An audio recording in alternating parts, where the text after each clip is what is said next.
صباح الخير. أنا كنت اتكلمت معاكم قبل كده بخصوص تأشيرة الاتحاد الأوروبي شنجن يعني. النهارده أنا عايز أتكلم في موضوع تاني، لأن حاليا مفيش مواعيد متاحة في السفارات الأوروبية إلا بصعوبة جدا يعني. فأنا عايز أوضح النقطة دي مهمة جدا، إن مش شرط إنك أنت علشان مثلا عايز تسافر فرنسا لازم إنك أنت تحجز في سفارة فرنسا.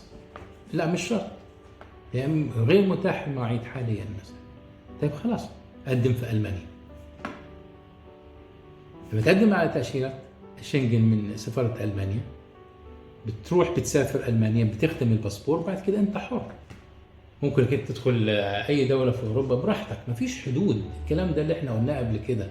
بس أنا شايف الناس معقدة نفسها جامد، ولا لازم السفارة دي، أنا رايح فرنسا يبقى لازم سفارة فرنسا، رايح هولندا لازم سفارة هولندا. لا لا، مفيش الكلام ده. احنا بنتكلم على اتحاد أوروبي يجمع بين الدول الأوروبية كلها 26 دولة.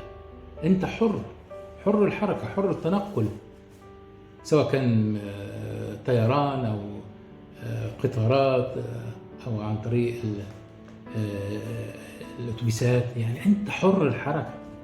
فأنا قصدي إن إحنا مفيش داعي إن إحنا لا لازم ونصر على أنا عايز السفارة دي. لا، مفيش الكلام ده، لأن في مشكلة كبيرة في مصر حقيقي يعني. المشكلة دي مش موجودة عندنا في المملكة العربية السعودية بصراحة. يعني احنا عندنا ممكن بنحجز الميعاد نروح في نفس اليوم أو تاني يوم على طول في أي سفارة أوروبية.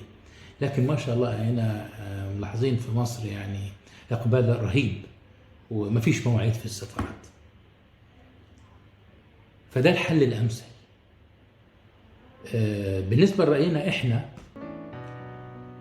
أكثر من 20 سنة في مجال الشنجن، احنا بندعم وبنؤيد سفارة ألمانيا، بالرغم ان الغالبية العظمى من المسافرين او الراغبين في السفر عندهم رهبة من سفارة ألمانيا. لكن انا بؤكد واحنا بنؤكد ان افضل سفارة بالنسبة للتقديم هي سفارة ألمانيا. ليه؟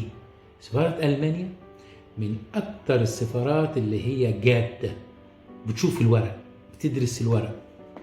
لو في استفسار بالنسبه لخطاب الاتش ار بيرسلوا ايميل، يتواصلوا مع جهه العمل، في اهتمام. لكن في سفارات تانية مثلا فيها عشوائيه في اتخاذ القرار. يلا النهارده رفض، النهارده قبول بنسبه ضعيفه، كذا كذا. مفيش الكلام ده في المانيا نهائي. المانيا فيها اكبر نسبه لاجئين، 4 مليون لاجئين. محتاجة قوة عمالية،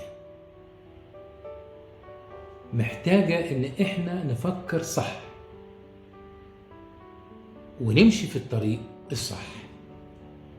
الهدف واحد، السفر لأوروبا، تمام، لكن مش هيقف عند نقطة معينة. ده اللي أنا حبيت أتكلم فيه النهاردة، لأن أنا لاحظت إن ناس كتير جدا مش عارفة تعمل إيه، مش عارفة تتصرف. لا، ببساطة قدم في المتاح وانت براحتك. شكرا.